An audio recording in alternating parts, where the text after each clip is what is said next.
নমস্কার বন্ধুরা, আমি গায়ত্রী। প্রত্যেক দিনের মতো আবার চলে এসেছি জমিতে। দেখুন, আজকে চলে এসেছি। কাল পরশু প্রচণ্ড বৃষ্টি হয়েছে, তার জন্য জমিতে আসা হয়নি। আজ চলে এসেছি ক্ষীরার জমিতে। দেখুন ক্ষীরা গাছগুলো জল পেয়ে কীরকম হয়ে গেছে। দেখুন ক্ষীরা গাছগুলোর অবস্থা কীরকম হয়ে গেছে।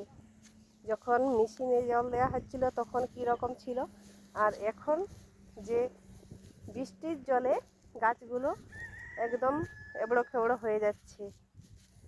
দেখুন যেভাবে ফুল এবং ফল আসছিল, এখন ফুল পাওয়া পাতাগুলোতে দেখুন কেমন ফেটে গেছে পাতাগুলো। তার জন্য ফুলগুলো নিচে কিছু পড়ে গেছে। আবার নতুন করে ডগ বা নতুন ফুলের পাপড়ি নেবে, তাতে ওষুধ ঠিকঠাকভাবে ব্যবহার করতে পারলে ঠিকভাবে হবে। না হলে এইভাবে প্রত্যেক দিন বৃষ্টি হতে থাকলে কোনোভাবেই সম্ভব নয়। দেখুন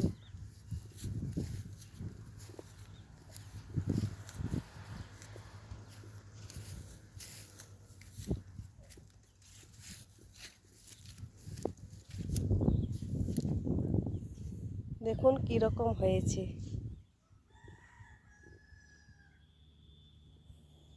বৃষ্টি যদি হতেই থাকে তাহলে মাটি সবসময় যদি স্যাঁতসেঁতে থাকে, গ্রীষ্মর তাপে স্যাঁতসেঁতে ভালো, কিন্তু মেঘলা আবহাওয়া যদি থাকে আবার স্যাঁতসেঁতে ভাব থাকে, তাহলে গাছের ঠিকঠাকভাবে ফল দেওয়ার জন্য প্রস্তুতি নিতে পারে না। তার জন্য দেখুন কত পাতাগুলো হলুদ রং হয়ে আসছে, আর পাতাগুলো দেখুন কীরকম হয়ে যাচ্ছে। এই যে এইখানে দেখুন একটি ক্ষীরা আছে, দেখুন কীরকম হয়েছে। এতে কাদা ধুলো মিশে যাচ্ছে। দেখি এটা কীরকম লাগছে, তিতো না? যে এরকম লাগে সেরকমই। এটা তো খুব মিষ্টি জিনিস না, এটা জল জাতীয় জিনিস, খেতে গ্রীষ্মকালে খুবই ভালো।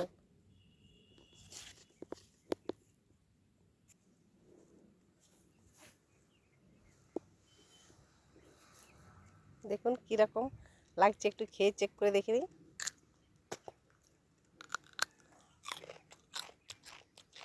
বাড়িতে নিয়ে গেলে পরে ধোয়া হবে, কাটা হবে, লবণ মাখানো হবে, লঙ্কার গুঁড়ো দেওয়া হবে, খেতে হেভি টেস্ট লাগে।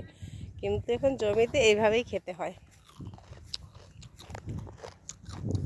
খুব সুন্দর লাগছে।